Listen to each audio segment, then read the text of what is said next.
Hi, Infotech. Sorry I can't be here today, but I'm coming to you from my home as I get better. I'm feeling pretty ill today, but anyways, here's our lesson. We talked about making projects where the game is bigger than the small size of our screen. Our 480 wide, 360 tall screen is a pretty small space to play in. So this is going to be an example of that kind of project. And I'm not sure what happened there, but there's a example. I don't know how to play this game anymore. I forget. But check it out. I can move around the world, and it's much larger than it was. Oh yeah, I forgot about that. I don't actually want to show the light radius thing. I can't turn it off. It doesn't really matter. I have weapons somehow. I don't remember how I press them. I'm mashing keys right now. Oh, I click, I think.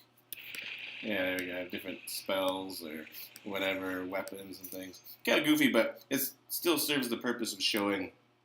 I'm showing this game. I guess I'm gonna turn on light radius because I got no other thing. Oh, here comes the skeleton.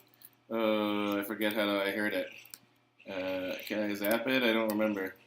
I think I have to like solo it here. Oh, there we go. I guess only got the sword program. Kite. Yeah, woo, it's pretty easy. It's got a lot of hit points apparently. Come on, man. Just die. Just go. Get out of here. Oh my gosh. Okay. Oh, I missed. Oh, come on. Really? You still not dead? Oh, oh my goodness. This thing's got a lot of hit points. Come on, die, man. No, I keep missing. Oh, I'm gonna get to the edge. Oh no, he's gonna get me. No. Oh, I got him just in time. All right. Anyways, this is the worst demo of all time so far, but I hope you're enjoying it. So you get the point. It's a big world. Another example, I think I have ready to go. Was this project? These are I made both of these projects just as demonstrations, so they're not really full games or anything. Can't seem to open. Oh, I guess maybe I'll make it SB2. Will it open now? Oh, SB2. Oh man.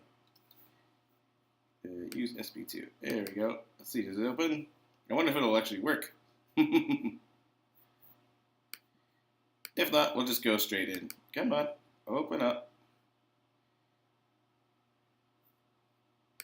Oh, I guess I can't show you. Oh, that's strange. I'll try one more time and then I'll stop wasting your time. Open, go. Google Drive, Scratch, other projects, infection. Does it work? Guess not. Oh well. QQ. So I guess just to show you how all this works, we'll just leave all that alone. We'll go and take a look at this project here. This is a project I've made. It's on Scratch Online, and it's called Side Scrolling Demo, so you can take a look at it. If you search that up, it should be public. SSG Side Scrolling Demo. And it kind of shows how it works. The cat is kind of meant to be the character. Obviously not a great one. You probably want a top-down sprite. And these big black and pink boxes just demonstrate the tiles of the map that are going to move around. You'll notice I haven't made that many of them. I've left some space open for us to kind of create our own and such. So you'll notice there's a couple of bugs with it, and it's sort of, that's okay. It works out. If I keep going, you can see in the scroll X variable, eventually I go beyond. I'm still moving, right? The variable's still increasing, but those are stuck on the edge. And it's because you just can't get sprites to go, far off screen in Scratch. They just get stuck there. And that's okay because as we move back, notice that I'm still moving back and they haven't popped up on screen. They're going to pop up right when they're supposed to, not a minute before. If I go down, this one, the top one piled up on top, but it's not permanently like stuck there or anything. When I get back up to that space, it snaps back in. So there's a little bit of kind of ugliness of those sprites piling up, but that's okay. We can solve that pretty easily. I don't know if you noticed, but in that little RPG demo I gave, there's a big frame around the whole thing. You can just draw a nice frame sprite. It could just be a simple black frame or whatever color you want. That just covers up the edges of the screen, just enough to hide those things. And you're probably going to have some sort of, information you need to give the players anyways, your health, your magic points, what item you have selected or whatever, and you can kind of build that into the frame so it's not wasted space. So it works out nicely. Anyways, let's get into how all this stuff works. So you'll note that the cat is not actually moving. The cat flips back and forth, but the cat is essentially stationary. It's always at 0, 0. And it turns out that all these games, that's the way it is. If you ever walked around a map in any game, then the character probably stayed still. There might be some odd times where you get to the edge of the map and you end up walking to the edge or something like that. That's possible, but for the most part, in any kind of overland map, type situation, it's really the map that moves. So that's going to be what we're going to do. So we'll take a look and see what's going on here. We'll see inside. So, check it out. Our cat, we'll start with the map. The map has some variables, scroll X and scroll Y. These are our map tiles, sprite 2, 3, and 4. And they have very little code inside of them, notice. This doesn't really require a lot of code, yet anyways. And here's the story, scroll X, scroll Y. These variables will represent sort of the position of the scrolling map. And what we do is we just set the map, this is the center map, to its X and Y position to scroll X and scroll Y. So when we move, that's built into the character. Check out what we're doing. We're actually just changing scroll X and scroll Y. But, interestingly enough, we're moving them in the opposite direction. Notice, I'll zoom in. That's my zoom in sound effect. When you press up arrow, we change scroll Y by -5. And then over here, that means, we just decrease this. So that means our map will actually go down. Does that make sense? If we want to go up, watch what happens. I want to go up, I'm moving up. The maps are actually going down. And it's the same with every other direction. If you want to go down, you move the map up. If you want to go left, you move the map right. If you want to go right, you move the map to the left. So all the stuff is just kind of backwards. And also I have built into these scripts a change in direction. And you might also include, in a more sophisticated project, costume changes or like just, changing in all 4 directions, maybe walking up, walking down, walking left, walking right. All those are possibilities. So changing the variables and also changing the character's costumes are what we do. We don't actually move the character. So that works out nicely, but we're not quite done. We've actually got quite a bit more to do. There's also the fact that the other map tiles need to be put in other places. So check it out. In order to move the map tiles, other map tiles to be to the left or to the right or whatever, you use a little operator to offset them. So I can add 480 to the scroll X. What does that do? Well, it pushes this map tile to the right. I add 480, I push it over by 480. 480, by the way, is the width of the screen. 360 is the height of the screen. So if I wanted to, say, take sprite 4, and that map tile be positioned at the top, then I'd add 360, the height of the screen, to that one. That's what makes this particular map tile be on the top. If I wanted to, I could make a bunch more. So what I'll do is I'll maybe copy the original sprite 1 here. I can't seem to right-click right now. I'm not too sure why I can't right-click on my Mac. Wah, wah. Well, wow, that's annoying.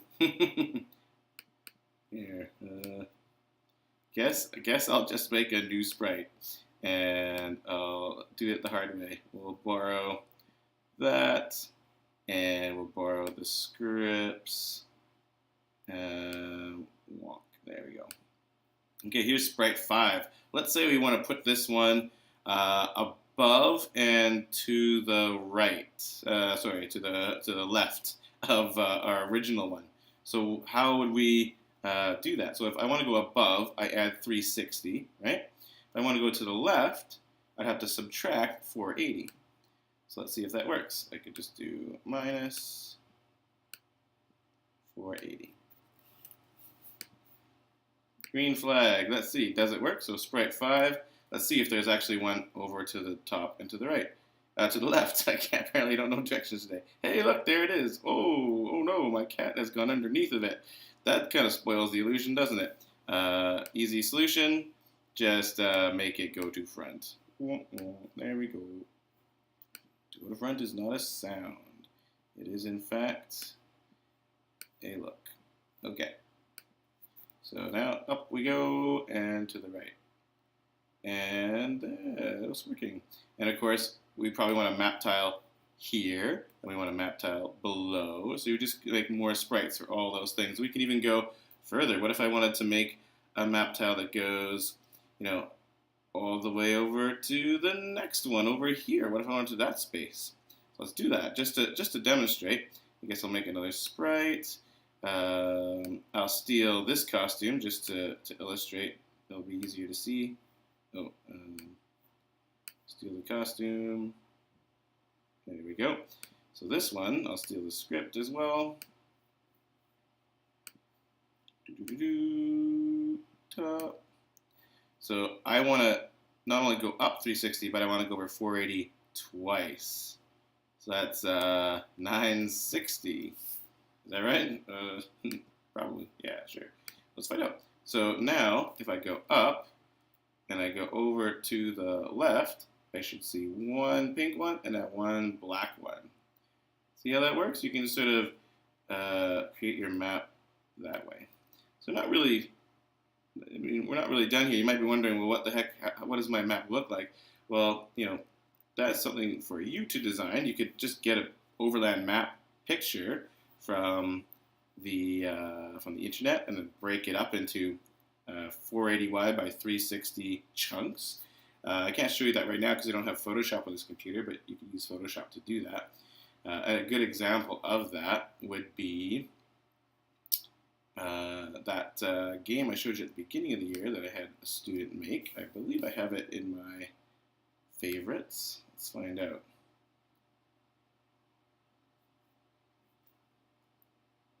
I hope the volume was going to be loud enough for this video. I just realized I didn't have it turned up that high.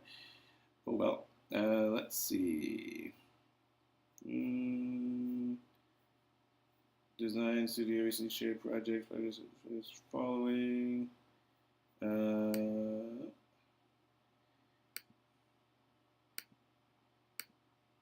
No. No.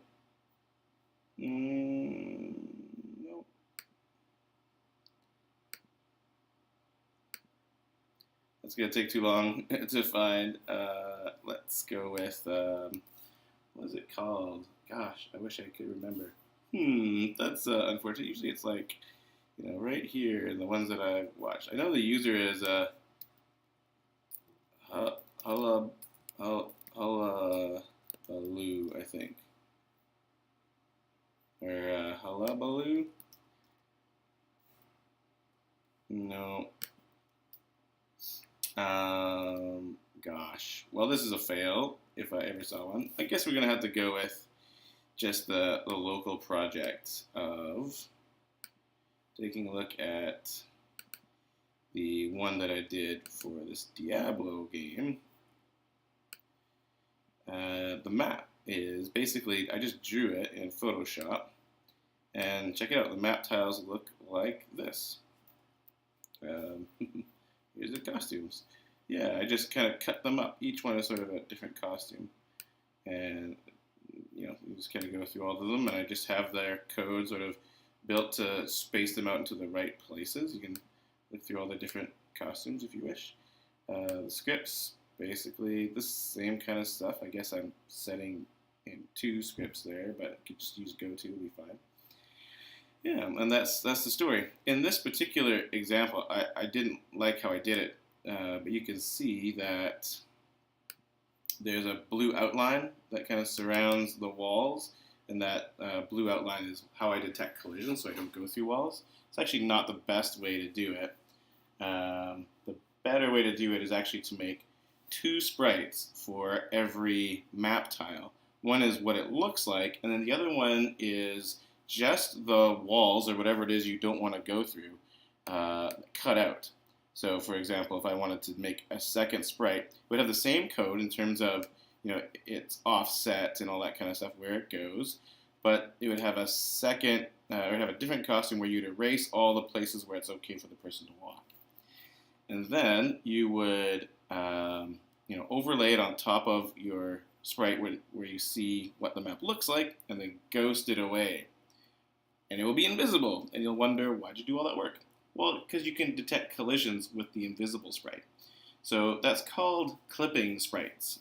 You can have a series of clipping sprites that line up exactly with your map tiles, and then you can create a whole world where you can't walk into certain places. You just have to synchronize the clipping sprite with the correct map tile, and then you're good to go. So, what do you need to do for this project? Basically, I want you guys to create something like I did in my example. We don't have to go too far into it. You can just make, and let's go back to my stuff, a simple version of my test project. But I want you to make map tiles in all directions. So there'll be a map tile in the center, and then there'll be a map tile above, and there'll be one to the northeast over here. I don't have one here. There'll be one to the east. There'll be one to the southeast, where I am now. There'll be one to the south. Notice I don't have that, but you will put it in. There'll be one to the southwest. There'll be one to the west, and there'll be one to the northwest, and of course the center one. So there'll be a total of 9 map tiles, and they don't have to look like maps at the moment, and you don't have to put in clipping sprites. I just want you to kind of test it out. If this is a project you're interested in doing more of, again, I wish I could show you that project. I think I've shown you before where you walk around in the world and you click on things and they become colors. They become colored, and then the game is theoretically won when the whole world is colored. That great one. Forgot its name. But basically, you just want to create this simple one. And if you're interested in a more complex one, we'll take a look at that in a future class. So thanks. That's going to be your mini project for today. I will take a look at that when I get back. So make sure you have it done hopefully by the end of class. Thank you. Bye, everybody.